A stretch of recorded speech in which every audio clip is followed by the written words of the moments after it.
सहज समजावे म्हणून हिंदी भाषेतून मराठी भाषेत रूपांतरित करण्यात आलेला आहे.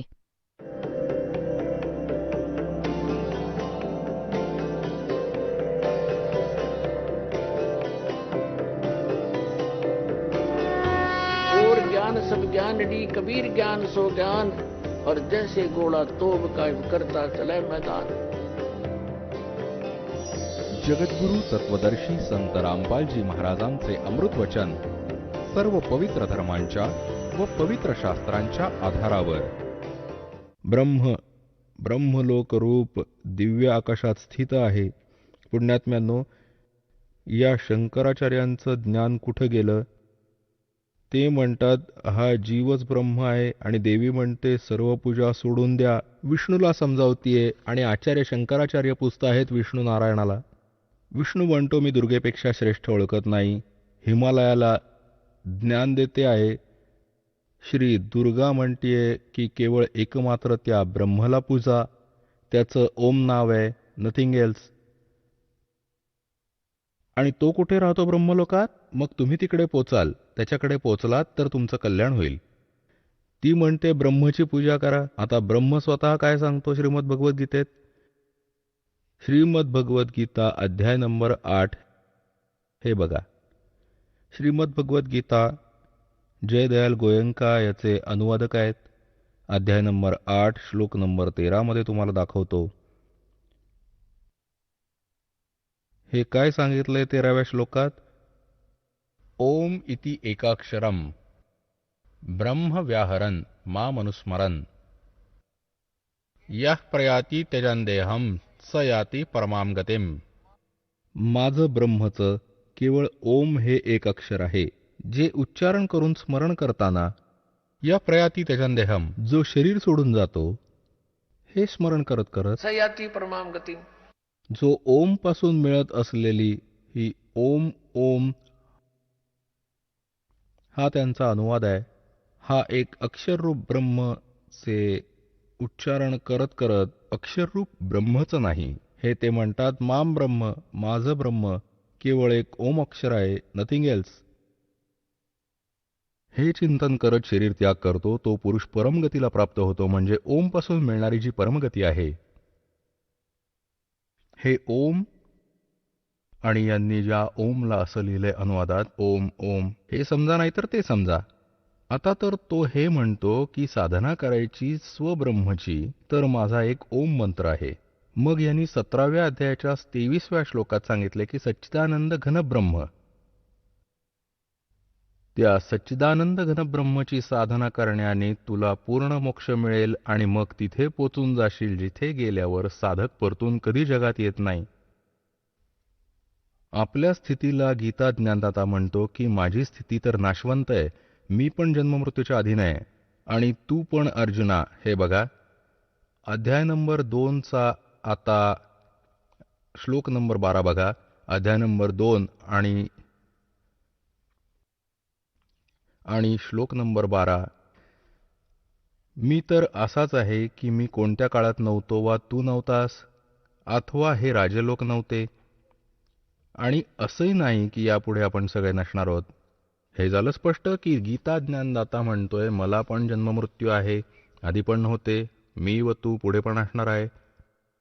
असा नको विचार करूस की आपण वर्तमानात. पुढे बघा 4थ्यात जाऊया. अध्याय नंबर 4 आणि श्लोक नंबर हा 5 आहे. इथं ही संस्कृत आहे, इथे त्याचा अनुवाद आहे. हे परंतप अर्जुन, माझे आणि तुझे खूपसे जन्म होऊन गेले आहेत. ते सगळे तुला माहीत नाहीत, मला माहीत आहेत. मला माहीत आहे. आणि 9व्यात काय म्हटलंय? अध्याय 4 श्लोक 9 मध्ये, हे अर्जुन, माझे जन्म व कर्म दिव्य आहेत, अलौकिक आहेत. आता अध्याय नंबर 10च्या श्लोक नंबर 2 मध्ये गीता ज्ञानदाता म्हणतो माझा जन्म तर होतो पण माझ्यातून उत्पन्न देवता ते जाणत नाहीत. हे बघा अध्याय नंबर 10 श्लोक 2.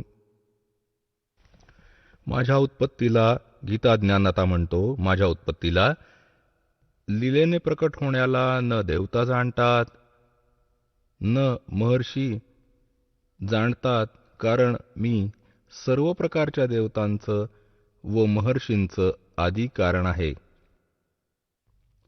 ह्याच्याने हे सिद्ध आहे की गीता ज्ञानदाताची उत्पत्ती तर आहे, पण यापासून उत्पन्न याचे पुत्र रजगुण ब्रह्मा, सत्वगुण विष्णू, तमगुण शिव आणि यांच्यापासून उत्पन्न हे जेवढे देवी देवता आहेत, हे या ब्रह्माच्या जन्माला डेट ऑफ बर्थला जाणत नाहीत. आता जसं संततीची डेट ऑफ बर्थ जन्मदिन पिता सांगू शकतो, पण पित्याची उत्पत्ती संतान कशी जाणणार? त्याला कोण सांगणार? आजोबा सांगणार. पित्याचे पिता तर सर्वांचे पिता तो कबीर परमेश्वर आहेत. ते बंदी छोड कबीर साहेब आहेत. ते परमाक्षर ब्रह्म आहेत. सच्चिदानंद घनब्रह्म आहेत. त्या परमेश्वराने पुढे सांगितली आहे या ब्रह्माची उत्पत्ती जे काही याच्याचद्वारे उत्पन्न केलेले आहे. तर आपल्या पुत्रांची उत्पत्ती, इतर संतानांची उत्पत्ती, आपल्या नातवंडांची उत्पत्ती आजोबांना चांगलीच लक्षात असते. पण ब्रह्म म्हणतो माझी उत्पत्ती तर झाली आहे. गीता ज्ञानदाता श्रीकृष्णात प्रवेश करून हे काळ बोलतो, ब्रह्म बोलतो. हे म्हणतो की माझे जन्म आणि कर्म अलौकिक असतात. अलौकिक कसे असतात? स्वतः कोणासमोर प्रकट होत नाही, तो गुप्त राहतो. हे गीतेच्या अध्याय नंबर 7 श्लोक नंबर 24 व 25 मध्ये स्पष्ट केले त्यांनी. हे बघा, अध्याय नंबर 7 श्रीमद भगवद्गीता श्लोक नंबर 24 मध्ये, बुद्धिहीन माझ्या अनुत्तम अविनाशी परमभावाला न जाणता मन इंद्रियांच्या पलीकडे मी सच्चिदानंद घन परमात्म्याला अव्यक्तम माम व्यक्तिम आपन्नम मन्यन्ते. याचा अर्थ आपण इथेच वाचू. इथे यांनी सांगायचा प्रयत्न केलाय पण नाही समजला, तिथे चूक झाली आहे. बघा, व्यक्तिम अव्यक्तम माम व्यक्तिम आपन्नम मन्यन्ते. अव्यक्तम माम मी अव्यक्ताला, हे बुद्धिहीन माझ्या वाईट अनुत्तम अविनाशी भावाला नियमाला जाणत नाहीत. मी अव्यक्ताला मी लपलेला असतो आणि मला हे व्यक्तिम म्हणजे मनुष्य रूपात कृष्ण रूपात प्राप्त झाल्याचे मानतात. I am not Krishna. का? आता 25व्यात सांगितलंय बघा, याचा इथे अनुवाद केलाय. आपल्या योगमायेने लपलेला मी सर्वांच्या समक्ष नसतो, लपून राहत असतो मी. हा अज्ञानी जनसमुदाय मज जन्मरहित अविनाशीला, अविनाशी परमेश्वराला नाही, अविनाशीला नाही ओळखत. आणि हे मला म्हणून हे व्यक्तिम, हे बघा हा 24वा श्लोक आहे. व्यक्तम अव्यक्तम व्यक्ती आपनम मन्यन्ते माम अबुद्धया.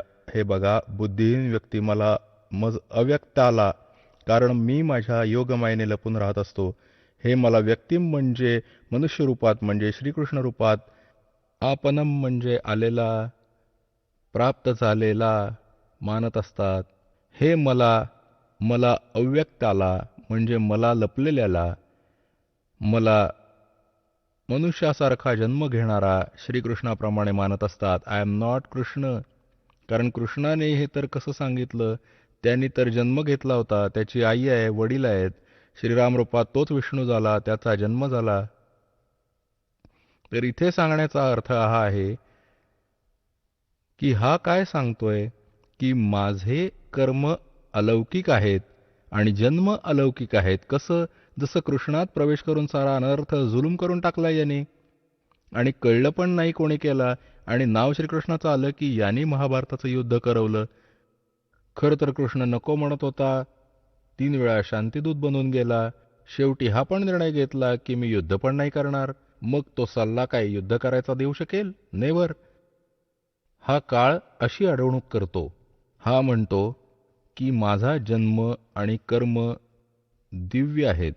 याचे कर्म दिव्य कसे आहेत? जसं कृष्णात प्रवेश करून महाभारताचं युद्ध करवलं, जुलूम केले आणि गीतेचं ज्ञान दिलं, ही याची कर्म. हा कसा प्रवेश करतो आता दाखवतो. आता बघा, श्री विष्णू पुराण याचे संपादक कोण आहेत? अनुवादक श्री मुनीलाल गुप्त.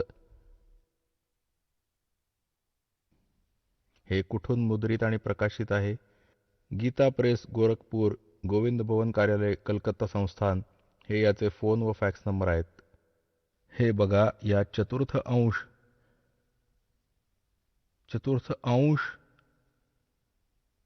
अध्याय नंबर 2 आणि 233 पानावर पूर्वीच्या काळी त्रेतायुगात एकदा महाभयंकर देव असुर संग्राम झाला. देवता व राक्षसांचं आपसात युद्ध झालं. त्याच्यात महाबलवान दैत्य समूहाकडून पराजित झालेल्या देवतांनी भगवान विष्णूची आराधना केली. तेव्हा आदि अंत शून्य अशेष जगत प्रतिपालक श्री नारायणाने देवतांना प्रसन्न होऊन म्हणाले, तुम्हा लोकांची जी इच्छा आहे ती मी ओळखली आहे. त्या बाबतीत हे ऐका. राजर्षी शशादांचा पुरंजय नामक जो पुत्र आहे, त्या क्षत्रिय श्रेष्ठांच्या शरीरात मी अंशमात्रांनी स्वतः प्रवेश करून, म्हणजे थोड्या काळासाठी, सर्व दैत्यांचा नाश करेन. म्हणून तुम्ही सर्व पुरंजयाला दैत्यांच्या वधासाठी तयार करा. आता पुढे अजून दाखवतो. अजून कन्सेप्ट क्लिअर. 242 पानावर. हाच आहे चतुर्थ अंश. अध्याय नंबर 3 आणि पृष्ठ 242 श्री विष्णू पुराण.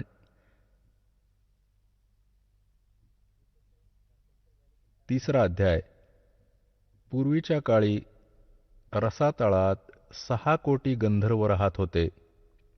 त्यांनी समस्त नागकुळाचे मोठी मोठी रत्न आणि अधिकार काढून घेतले होते.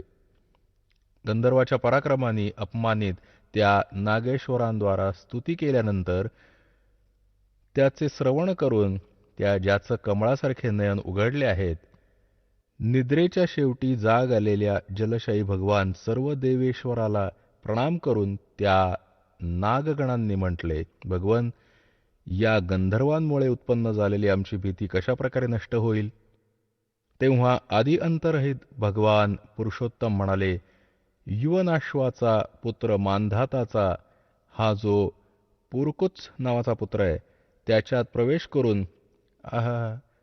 प्रवेश करून प्रेतासारखा मी त्या सर्व दुष्ट गंधर्वांचा नाश करून टाकीन. पुण्यात्म्यानो, हे अध्यात्म ज्ञान आहे, कोणाचा खेळ नाही. हे शंकराचार्य तर गडबड करत राहिले. माहिती नाही काय करायचंय, कोणता ईश्वर आहे. कुठेतरी ऐकलेली दंतकथा जनतेत पसरवली यांनी. आता यात काय स्पष्ट झालं की हे याचे असे जन्म व कर्म असे अलौकिक आहेत. आता कर्म याचे असे अलौकिक आहेत. पुरंजयात प्रवेश करून आणि त्याचे राक्षसांचा नाश करून टाकला यांनी स्वतः, आणि मग मांधाताचा पुत्र पुरुकुत्सात प्रवेश करून भूतासारखा, आणि मग त्या गंधर्वांचा नाश करून टाकला. आता पुण्यात्म्यांनो, अशा प्रकारे याने श्रीकृष्णात प्रवेश करून त्याला माहीत होतं त्या काळाला की हा कोण आहे. हा कोण आहे जर हे लक्षात आलं या पुण्यात्म्यांच्या, तर मग गोष्टच संपून जाईल. हा आहे श्री ब्रह्मा रजोगुण, श्री विष्णू सद्गुण आणि तमोगुण शिवाचा पिता. हा काळ आहे, सदाशिव म्हटला जातो. हा ब्रह्म आहे, ब्रह्म. आणि याला हे नकोय की प्राण्यांना सज्ञान प्राप्त व्हावं, म्हणून तो अज्ञान पसरवतो. आणि तो काय करतो? जसं देवतांनी प्रार्थना केली तर विष्णुरूप धारण करून उभा राहिला त्यांच्यापुढे. स्वतः विष्णुरूपात पूजन करत होते ते. कोण हा काळ स्वतः? आणि मग यांना सांगितलं की ठीक आहे, मी तुमचं मनोरथ ओळखलंय आणि तुम्ही असं करा, त्या पुरंजयाला तयार करा आणि मी त्याच्या शरीरात प्रवेश करून यांना मारून टाकीन. असाच मग त्यांनी पुरुकुत्साच्या शरीरात प्रवेशून, कोणी नाग वा साप नाही, एक नाग गोत्राचा माणूस होता, चांगला आत्मा, त्यांच्याबरोबर यांचं गंधर्वांशी युद्ध झालं. मग त्या नागेश्वरांनी जेव्हा स्तुती केली श्री विष्णुदेवाची, तो काळ उभा राहिला विष्णूचं रूप घेऊन. ह्याने पण केला की मी माझ्या खऱ्या रूपात कधी कोणाला दर्शन देत नाही. तर असं त्यांनी येऊन पुन्हा प्रार्थना केली. मग तो म्हणाला, ठीक आहे, चल मी येतोय आणि तुम्ही पुरुकुत्साला तयार करा, मानधाताच्या पुत्राला. त्याच्यात प्रवेश करून गंधर्वांचा नाश करून टाकला. तर हे असे याचे कर्म व जन्म, याचे असे कर्म अलौकिक आहेत. आणि असं गीतेचं ज्ञान बोलला श्रीकृष्णात प्रवेश करून काळब्रह्माने. हा काळब्रह्म कोण आहे? जसं शिवपुराणात तुम्हाला दाखवलं होतं विद्वेश्वर संहितेच्या आत,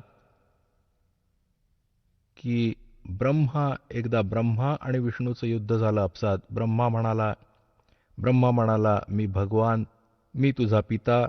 विष्णू म्हणाला मी तुझा पिता. या दोघांचं युद्ध झालं या गोष्टीवरून. कारण या सगळ्यांना भ्रम होऊन जातो की मी देव आहे, मी देव आहे.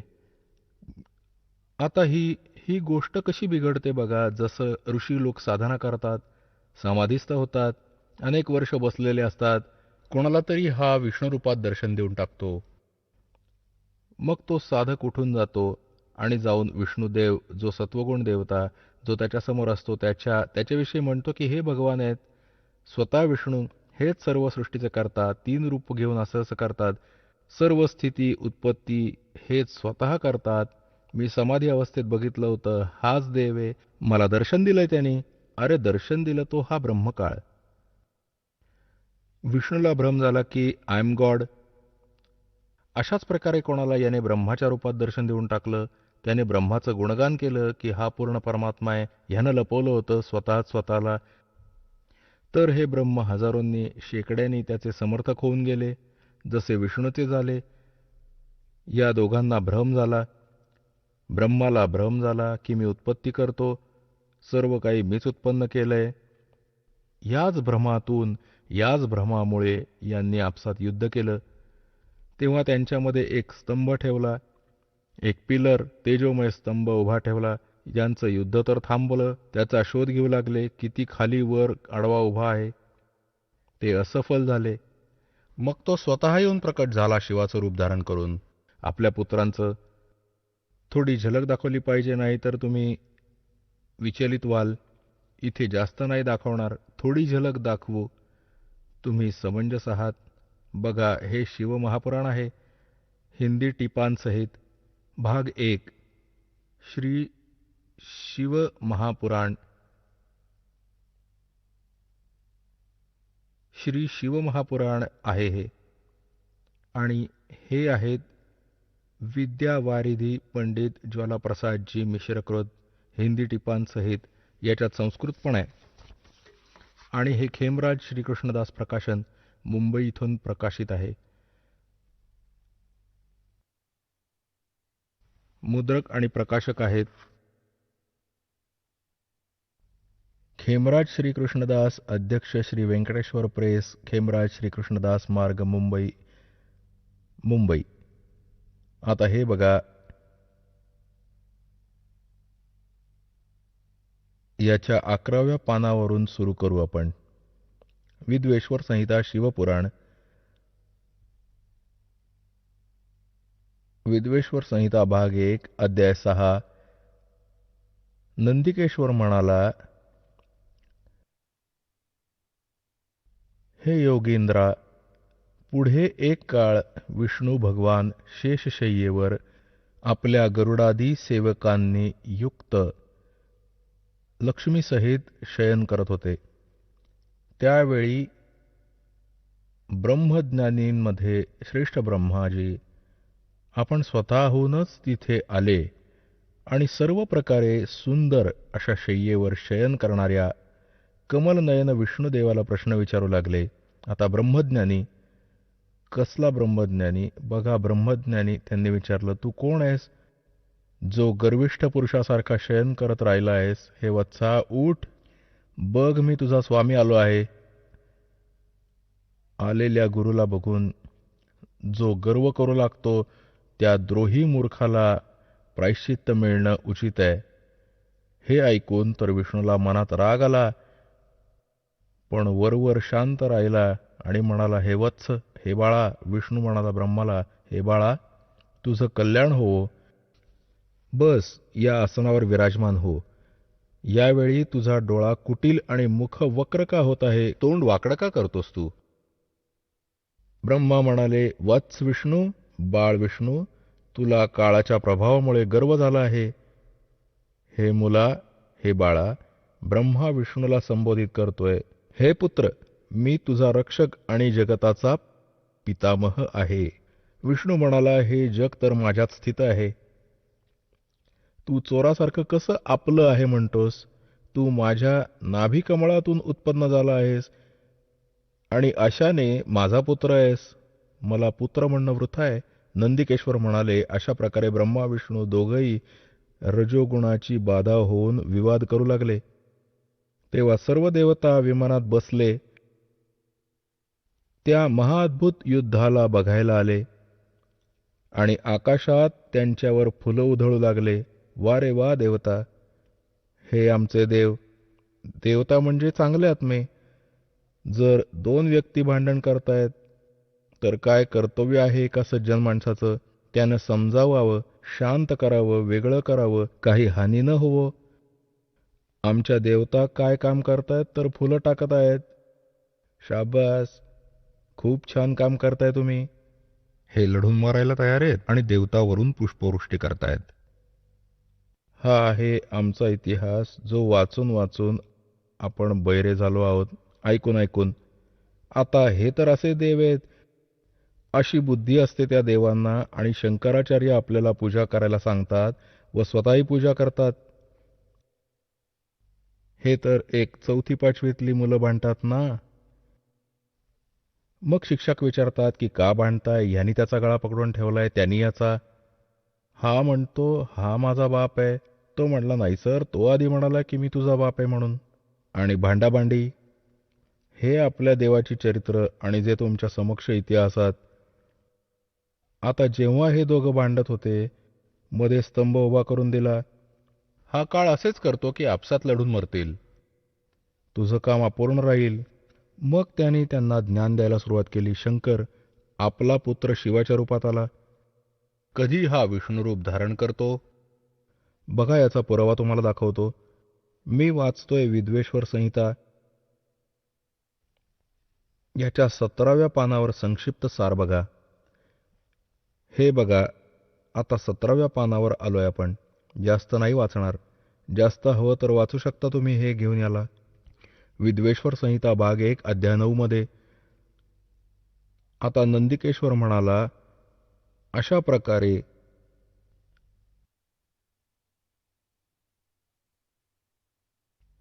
इथे दाखवतो त्या दोघांची अज्ञानता आणि वैर दूर करण्यासाठी दोघांना म्हणाला, कोणी? भगवान. हे काय सांगतात की नंदिकेश्वर म्हणाला की अशा प्रकारे देवाने त्या नम्र झालेल्या ब्रह्मा आणि विष्णूवर अनुग्रह करून त्यांना नंतर काय सांगितलं की त्या दोघांची अज्ञानता आणि वैर दूर करण्यासाठी दोघांना म्हणाला. आता इथं जास्त नको, मुद्द्यापुरतं वाचूयात. आता हा शंकर रूप धारण करून आला की माझे सकल आणि निष्कल भेद द्विस्वरूप आहेत, पण अजून ईश्वर नाहीये. ईश्वर नाही या कारणाने की त्याची 2 रूपं नाही होऊ शकत. पहिला स्तंभ रूप म्हणजे पिलर उभा करून दिला आणि मागे मूर्तिमान रूप परत स्वतःला आला, प्रकट झाला, धारण केला. याच्या ब्रह्मस्वरूप निष्कल आहे. तो पिलर उभा केला होता तर म्हणतात की निष्कल, निराकार आहे, तो ब्रह्म आहे. आणि ईश्वरूप सगुण आहे, तो तो परत शंकर रूप धारण करून आला. माझी ही दोन्ही रूपं सिद्ध आहेत, दुसऱ्या कोणाची होऊ नाही शकत. ह्यामुळे तुम्ही दोघांनी ब्रह्मा आणि विष्णूला म्हणतोय तो काळ भगवान. अशा प्रकारे तुम्हा दोघांना किंवा दुसऱ्यांना ईश्वरत्वाची प्राप्ती होऊ नाही शकत. तुम्ही दोघांनी अज्ञानीपणाने स्वतःला ईश मानलत, देव मानलत. विष्णू व ब्रह्माला म्हणतायत की तुम्ही स्वतःला ईश मानलत. You are not God. तर स्वतःला ईश मानलेत हे फारच अद्भुत झालं. ते दूर करायला मी रणांगणात आलो. आता तुम्ही आपला गर्व टाकून मज ईश्वरात तुम्ही बुद्धी लावा. माझ्याच प्रसादाने जगात सर्व अर्थप्रकाश होत असतो. आता जास्त नाही, इथेच वाचू. जगताचा वर्धक असल्याने मी ब्रह्म आहे, ब्रह्मकेशव. आता इथे येऊया. मी सर्वांचा ईश्वर आहे. हे सर्व माझे आहे. माझ्याशिवाय दुसऱ्याचं नाहीये. आता इथे बघा.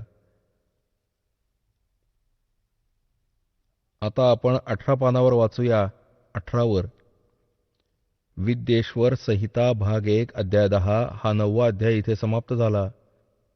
इति श्री शिवमहापुराणे विद्वेश्वर संहिता भाषाटिकायाम नवमोध्याय इति झालं, समाप्त झाला. आणि हा इथे दुसरा सुरू झाला. आता हे बघा खाली काय सांगतोय.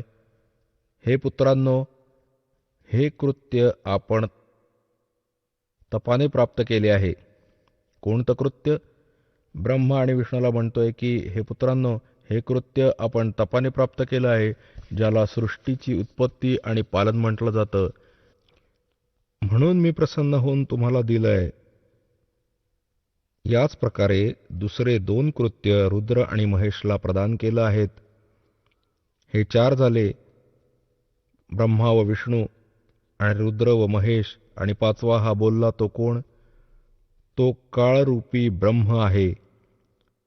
आता बघा, हा म्हणतो माझं एक ब्रह्म ओम नाव आहे. हे पण नंबर 19 वर. तीच विद्वेश्वर संहिता अध्याय 10.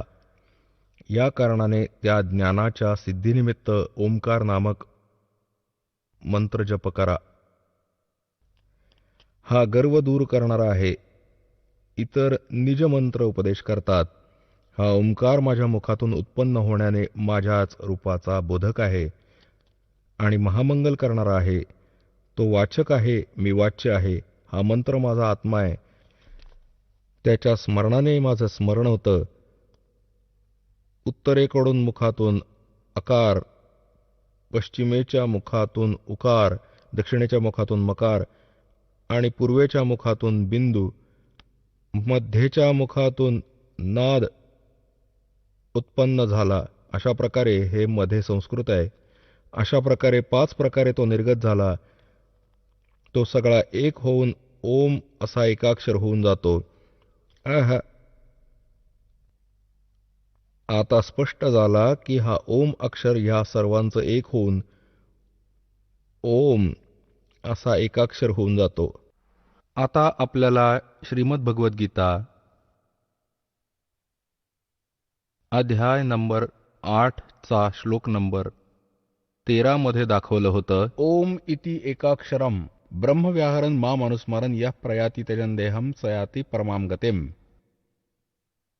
माझ्या ब्रह्मचे गीता ज्ञान पण या काळात प्रवेश करून श्रीकृष्णात प्रवेश करून बोलत आहे की जसं मानधाताचा पुत्र पुरुकुत्सात प्रवेश करून त्या गंधर्वांचा नाश केला व पुरंजयमध्ये प्रवेश करून त्या असुरांचा नाश केला, असे श्रीकृष्णात प्रवेश करून अर्जुनाला युद्धासाठी तयार केले व गीतेचे ज्ञान, वेदाचे व काही आपले अटकळ लावून त्यात आपले ज्ञान दिले. तर हे ब्रह्म बोलते, जे ब्रह्मा, विष्णू, महेश, रुद्र यांचे पिता आहेत व दुर्गा या सर्वांची माता आहे. आता हे तर म्हणत आहेत आदरणीय शंकराचार्य व सारे पवित्र हिंदू धर्माचे गुरुजन सांगत आहेत की फक्त ब्रह्मा, विष्णू, महेशचीच पूजा करा. सर्वेश्वर महेश्वर आहे. आणि विष्णूजी सांगत आहेत मी तर दुर्गादेवीचीच पूजा करतो, दुर्गाची, आणि यावर मी कोणत्या भगवानाला नाही जाणत. हे त्यांचे आध्यात्मिक ज्ञान, हे त्यांच्या देवाचे, भगवानाचे आहे, ज्याची ते पूजा करतात.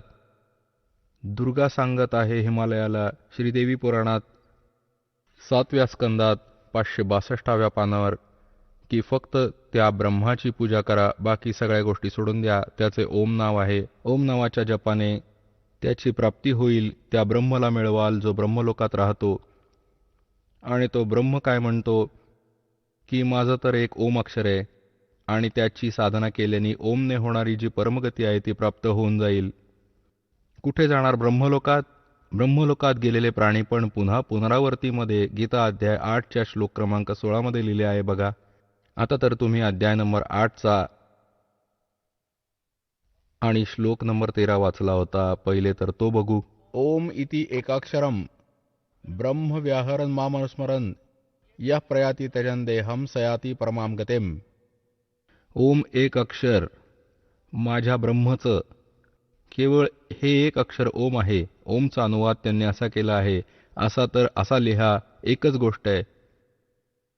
तर त्याची परमगती आहे. तर ओम नावाच्या सारखी तो कुठे जातो? ब्रह्मलोकात जातो. जसं की आपण देवी पुराणात वाचलं की श्रीदेवी सांगते की तू ओम नावाचा जप कर आणि त्या ब्रह्मला प्राप्त होशील, ब्रह्मलोकात जाशील. आता ब्रह्मलोकात गेलेले प्राणी पुन्हा पुनरावर्तीमध्ये येतात बघा. हा गीताध्याय नंबर 8चा आणि श्लोक नंबर 16. हे अर्जुन, ब्रह्मलोकापर्यंत सर्व लोक पुनरावर्तीमध्ये आहेत. हे बघा, यांनी स्टार लावलाय. पुनरावर्तीला इथे परिभाषित केले आहे. अर्थात ज्यांना प्राप्त होऊन परत जगात यायला लागेल असं त्यांना पुनरावर्ती म्हणतात. ब्रह्मलोकापर्यंत जेवढे लोक आहेत त्यातले गेलेले प्राणी पण त्यांची पुनरावर्तीमध्ये जन्म व मृत्यू होतो. हे स्वतः पण स्वीकार करतो गीता ज्ञान देणारा की अर्जुन, तुझे व माझे खूप जन्म झाले, तू नाही जाणत, मी जाणतो. तर ब्रह्म यांची पूजा करणारे पण जन्म मृत्यू यात अडकत राहिला तर परमशांती नाही. गीतेच्या अध्याय नंबर 17च्या आणि श्लोक नंबर 23 मध्ये सांगितले आहे की त्या सच्चिदानंद ब्रह्मला मिळवण्याचे कोणाला? जिथे जाऊन साधक परत परतून जगात कधी नाही येत. बघा, अध्याय नंबर 15चा पंचदशोध्यायाचा 15वा अध्यायाचा हा पहिला मंत्र आहे की ऊर्ध्वमूलमदशाखम अश्वत्थम प्राहुरव्ययम छंदांसी यस्य पर्णानी यस्तम वेद स वेदवेत्. आता हे काय सांगितले आहे की आदिपुरुष परमेश्वर रूप हे जे वरचे मूळ आहे ते पूर्ण परमात्मा आहे. अधशाखम खालची शाखा हा अनुवाद चुकीचा केला आहे. ब्रह्मरूप मुख्य शाखावाला. बघा, या 2 नंबरच्या श्लोकात अध अध 2 जागी आहे. याचा अनुवाद त्यांनी स्वतः केला आहे. इथे अध म्हणजे खाली, अध म्हणजे खाली, अध म्हणजे खाली, अध म्हणजे खाली लिहायचं होतं. वरती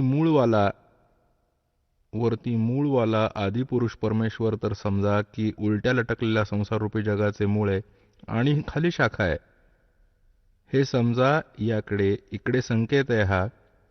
गीताध्याय नंबर 15च्या श्लोक नंबर 1 मध्ये ऊर्ध्वमूलम अधशाखम अश्वत्थम प्राहुरव्ययम, हा आहे तो उलटा लटकलेला संसाररूपी वृक्ष. वरती मूळ व खाली शाखावाला. आता तिन्ही गुण इथे बघा. आता गीतेच्या अध्याय नंबर 15चा श्लोक नंबर 1 आपण वाचत आहोत.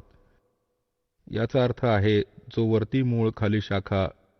अगदी स्पष्ट आहे. अधशाखम इथे अडसर आणण्याचा उद्देश आहे की ज्ञान तर नव्हतंच.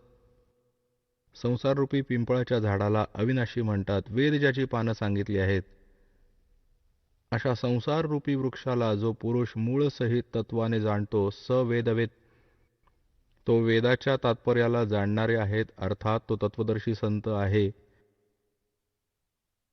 सह वेदवेद तत्वाला जाणतो तो वेदाच्या तात्पर्याला जाणणारा तत्वदर्शी संत आहे. याचा अर्थ हा आहे. आणि आता जास्त न सांगता आपण फक्त हे घेऊया की 15व्या अध्यायाच्या 4थ्या श्लोकात स्पष्ट केले आहे की जेव्हा तत्वदर्शी संत मिळेल तेव्हा तत्वज्ञानरूपी माहितीच्या द्वारे त्या अज्ञानरूपी अंधाराला समजून त्याचा नाश करून त्यानंतर परमेश्वराच्या त्या परमपदाचा शोध केला पाहिजे जिथे गेल्यानंतर साधक परतून जगात कधी येत नाहीत. बघा, इथून घेऊया. काय लिहिलं आहे? त्या संसार वृक्षाची तिन्ही गुणरूप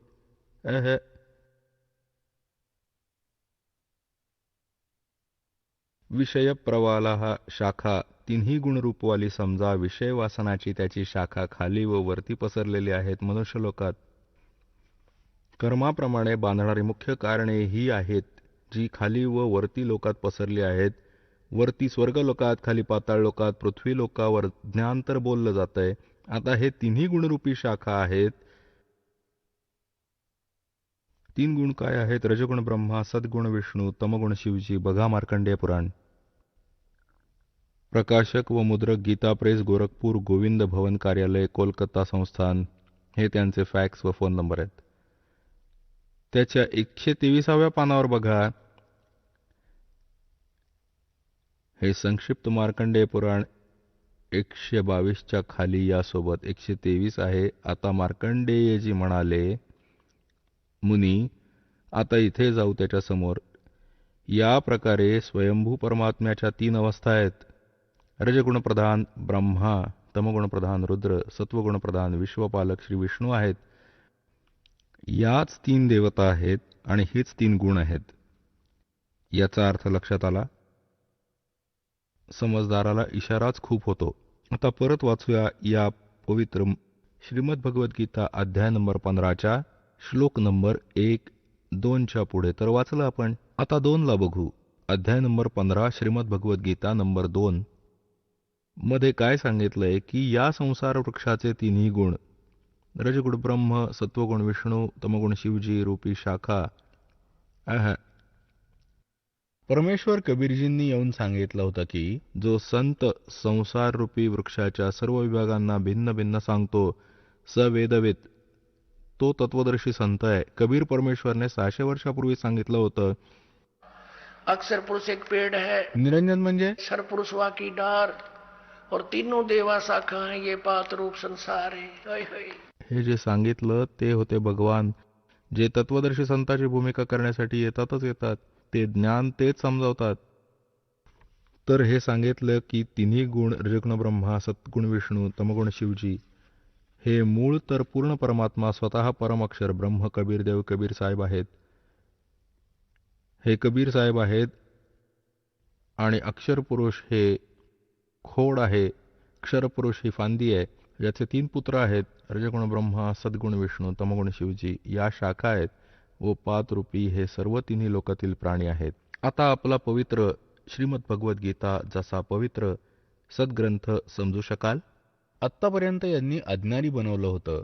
सर्व काही श्रीकृष्णाला बनवून ठेवलं होतं, म्हणजे विष्णूलाच. बघा, अध्याय नंबर 15चा श्लोक नंबर 2 आपण वाचत आहोत. आपण त्या संसार वृक्षाचे 3 गुण रजगुण ब्रह्मा, सद्गुण विष्णू, तमगुण शिवजी हे पाण्याने वाढलेले नाही. विषय प्रवाला शाखा, ह्या तर शाखा आहेत, खाली व वरती पसरलेली आहेत.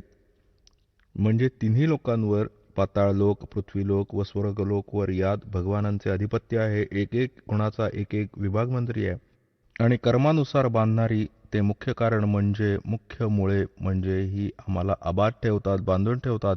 खाली व वर पसरलेली सर्व लोकात नाही, वर व खाली पसरली आहेत.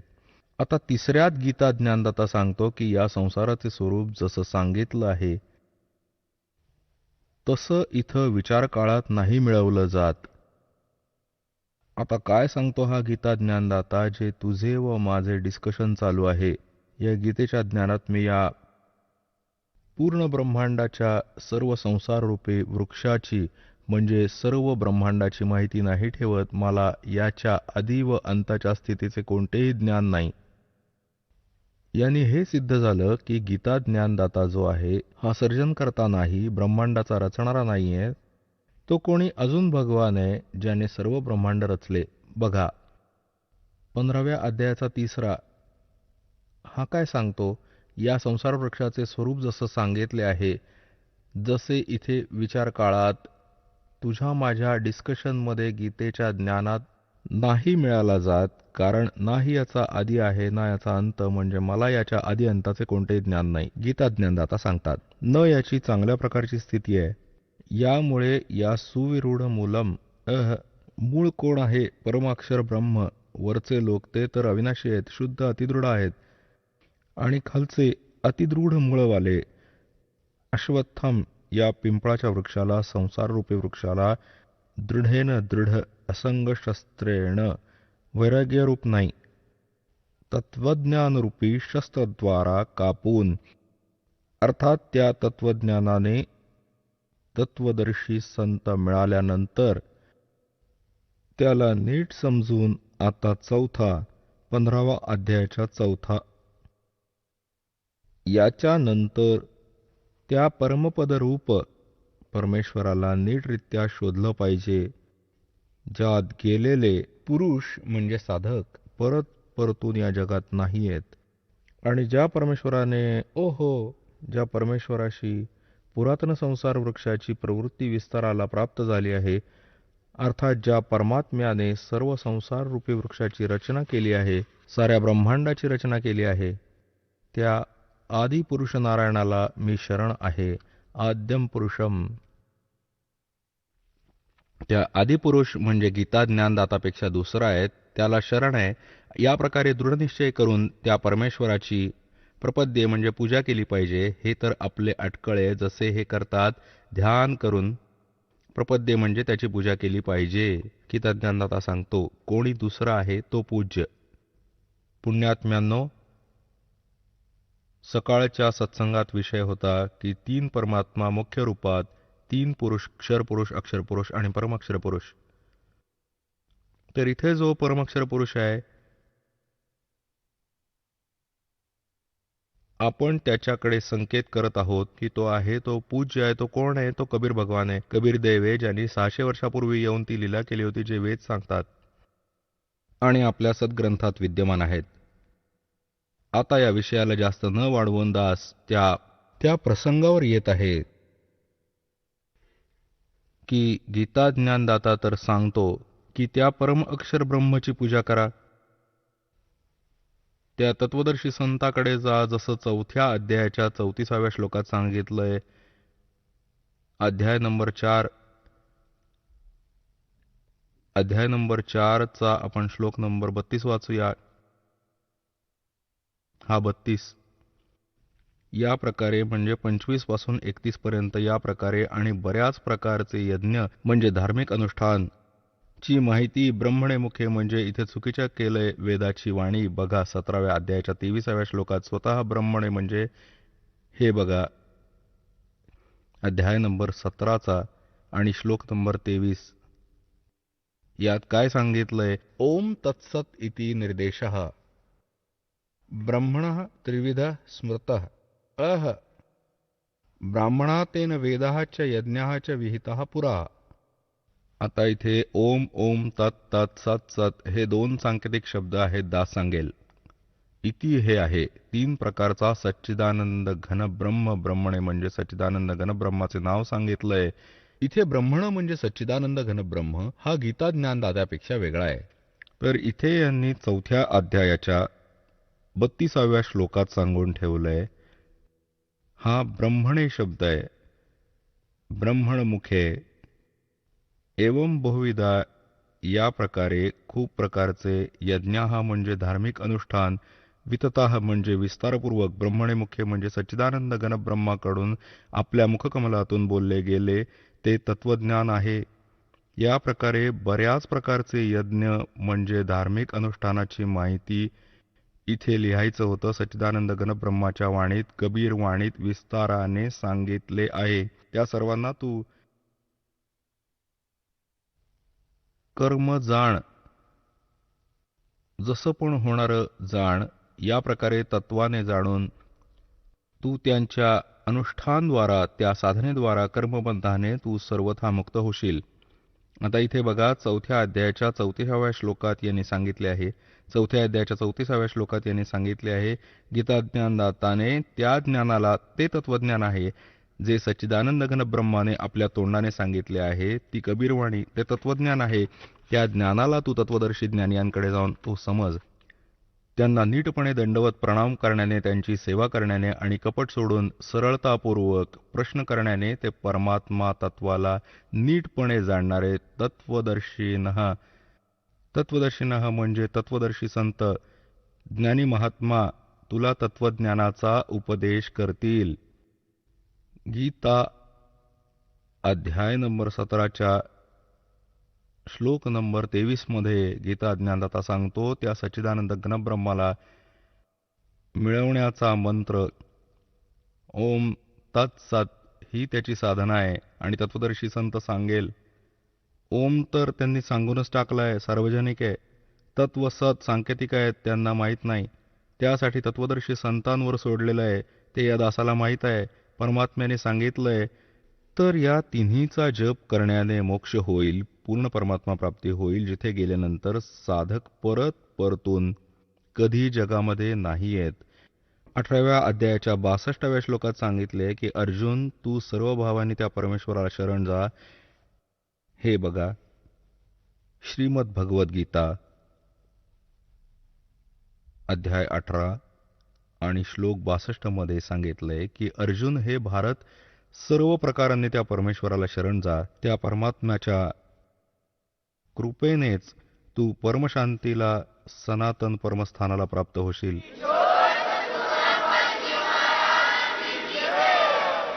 चला आता आपण त्या श्रद्धाळूंचे अनुभव जाणून घेऊयात, ज्यांनी जगद्गुरू तत्वदर्शी संत रामपालजी महाराजांकडून दीक्षा प्राप्त केलेली आहे, तसेच त्यांच्याद्वारा सांगितलेल्या भक्ती मार्गावर चालत आहेत. नमस्कार. सतसाहेब. आपलं नाव? सुखदेव वामन पाटील. आपण कुठून आलात? चाळीसगाव तालुका, ओझर, जळगाव जिल्हा. आपला व्यवसाय काय आहे? मी आता रिटायर आहे. मी कापड मिलमध्ये सर्व्हिसला होतो. VRS घेऊन रिटायरमेंट घेतली. संत रामपालजी महाराजांची गुरुदीक्षा आपण कधी घेतली? 8 ऑक्टोबर 2017. संत रामपालजी महाराजांची गुरुदीक्षा घेण्या अगोदर आपण व आपला परिवार कोणती भक्ती साधना करत होतात? मी वारकरी पंथामध्ये पहिल्यापासून होतो. भक्तीची मला पहिल्यापासून आस्था असल्यामुळे वारकरी पंथाची भक्ती करत होतो.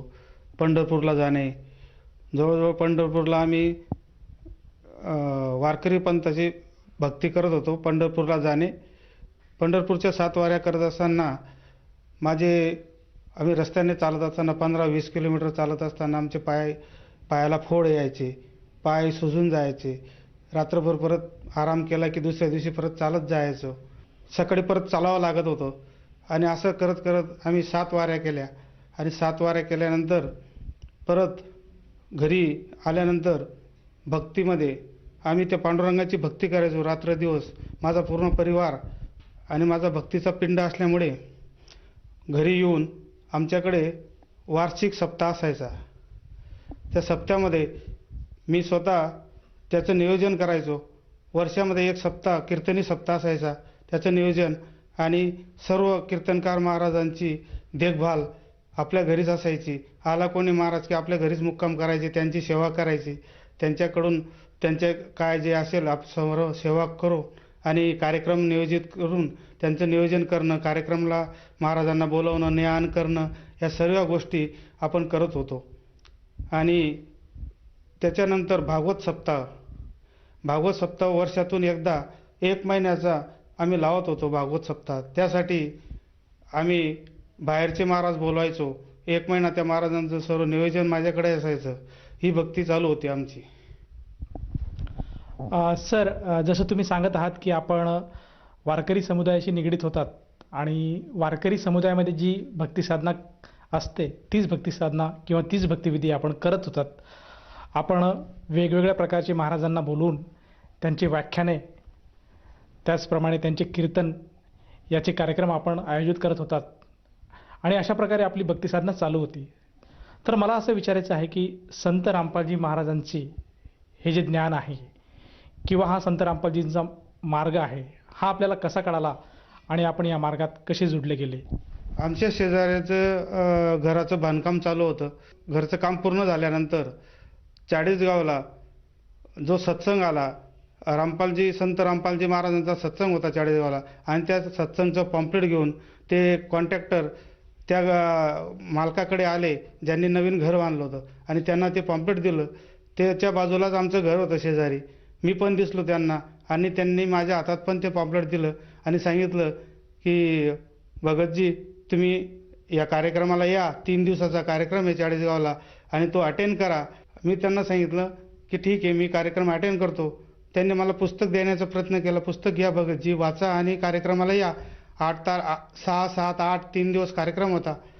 मी सांगितलं मी ती सत्संग पाहतो, नंतर पुस्तक घेतो. मी पुस्तक घ्यायला सुद्धा तयार नव्हतो. पुस्तक मी घेतलं नाही. सांगितलं की मी कार्यक्रम अटेंड करतो आणि नंतर पुस्तक घेतो. या पद्धतीने त्यांनी मला कार्यक्रमाला बोलवलं आणि त्या कार्यक्रमामध्ये 3 दिवसाच्या सत्संगामध्ये मी काटेकोरपणे सकाळ संध्याकाळ दोघं टाईम सत्संग होता आणि 3 दिवस अटेंड केला.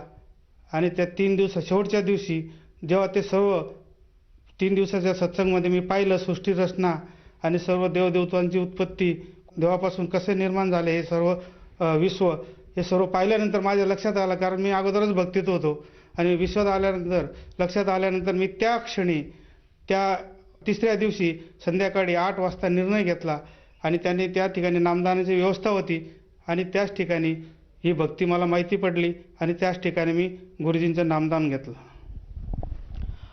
सर, जसं तुम्ही सांगत आहात की सत्संगांच्या माध्यमातून आपण संत रामपालजी महाराजांची ज्ञानदीक्षा घेतली, त्यांचं ज्ञान आपण ग्रहण केलं. तर मला असं विचारायचं आहे की जेव्हा आपण संत रामपालजी महाराजांची जी भक्ती विधी स्वीकारली, त्या भक्तिविधीमुळे किंवा त्या सत्साधनेमुळे आपल्याला व आपल्या परिवाराला काय काय लाभ प्राप्त झालेत? लाभ असंख्य झाले, पण 2-4 लाभ मी तुम्हाला सांगतो. पहिला लाभ झाला की आमच्या कुटुंबामध्ये मोठा मुलगा, त्याला 10 वर्षापासून लग्न होऊन मूलबाळ नव्हतं.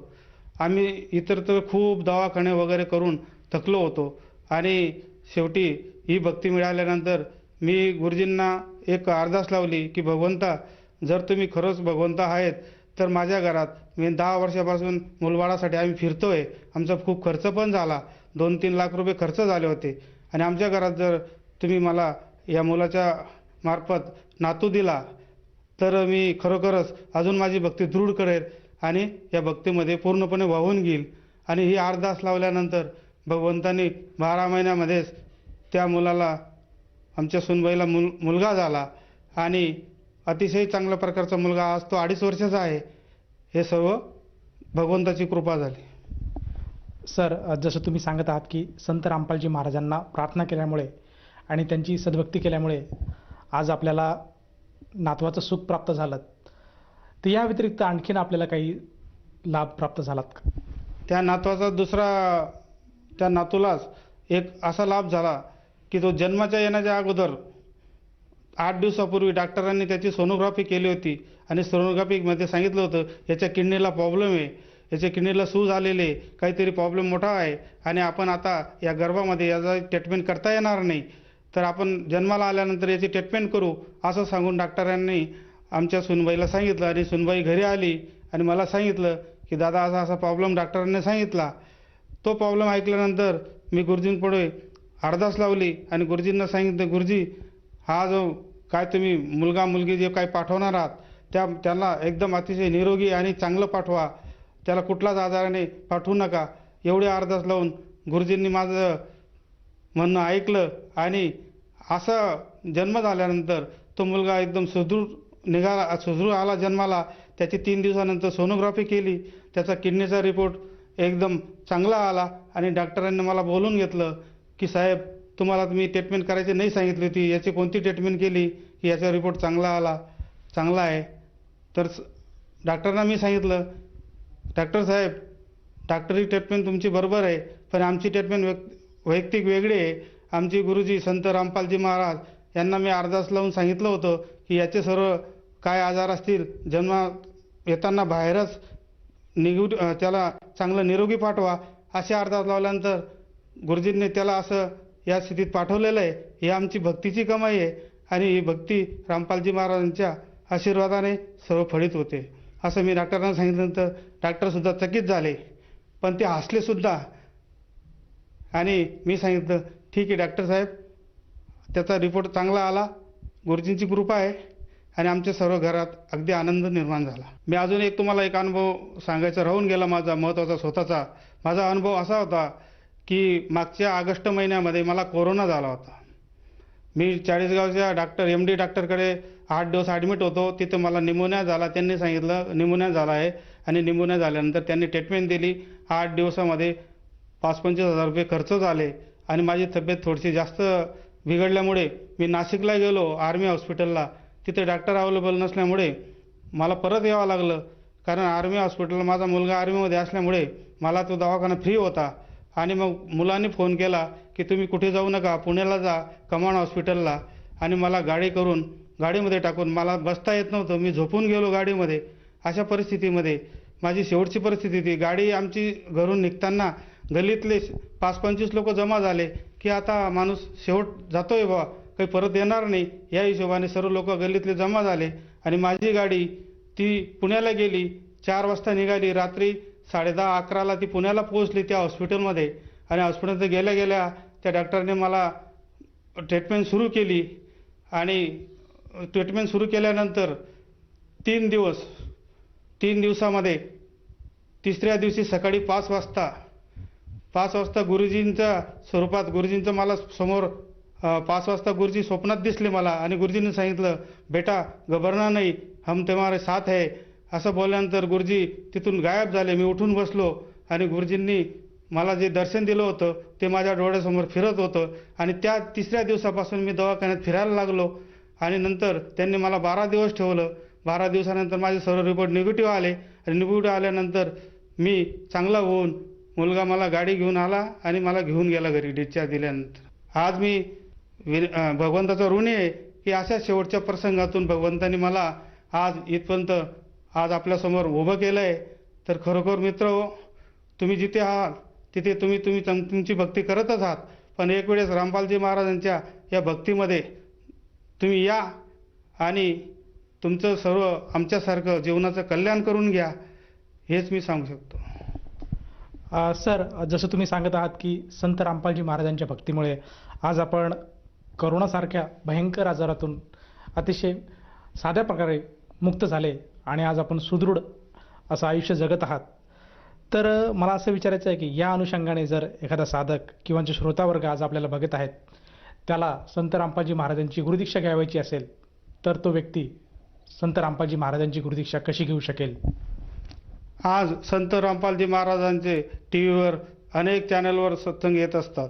सत्संग चालू असताना खाली त्या आश्रमाचे नंबर फ्लॅश होत असतात आणि त्या नंबरवर जर आपण कॉन्टॅक्ट केला आणि कॉन्टॅक्ट करून तुम्हाला आज प्रत्येक जिल्ह्यामध्ये नामदान सेंटर आलेलं आहे आणि त्या नामदान सेंटरचं तुम्हाला माहिती मिळेल. तुम्ही ज्या ठिकाणी असाल तिथून तुमच्या जवळचं नामदान सेंटरचा तुम्हाला नंबर मिळेल आणि त्या ठिकाणी जाऊन तुम्ही आज रामपालजी महाराजांची जी भक्ती आहे ती तिथे जाऊन घेऊ शकता. सर, जर कोणी साधकाला ही भक्ती स्वीकारायची असेल तर त्या साधकाला या नामदानासाठी किती पैसे मोजावे लागतात? सर, खरं तर ही भक्ती एकदम निःशुल्क आहे. या भक्तीसाठी नामदानासाठी पैसे लागत, इथे कुठलाही 1 रुपया घेतला जात नाही आणि कोणाकडूनही याच्यात कुठलीच काही दक्षिणा वगैरे घेतली जात नाही. सर्व नामदान फ्री मिळतं आणि नामदान फ्री मिळाल्यानंतर त्याच्याबरोबर मिळणारी सामग्री पण फ्री भेटते. त्यामुळे तुम्ही पण या आणि नामदान घ्या. धन्यवाद. सच्चा आहे.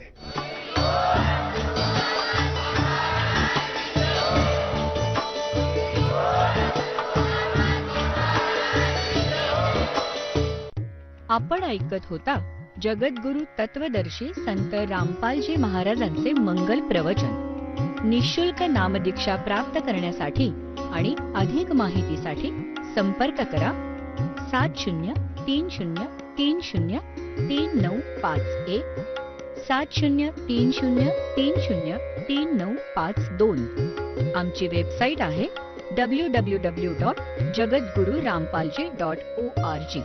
सर्व पवित्र धर्मांच्या व पवित्र शास्त्रांवर आधारित प्रमाणित अनमोल पुस्तक ज्ञानगंगा किंवा जगण्याचा मार्ग यापैकी कोणतेही एक पुस्तक निःशुल्क मागवण्यासाठी आम्हाला आपले पूर्ण नाव, पूर्ण पत्ता, पिनकोड सहित आणि फोन नंबर लिहून 7030303951 7030303952 नंबरवर SMS करू शकता किंवा आम्हाला 7030303950 नंबरवर व्हॉट्सअप देखील करू शकता.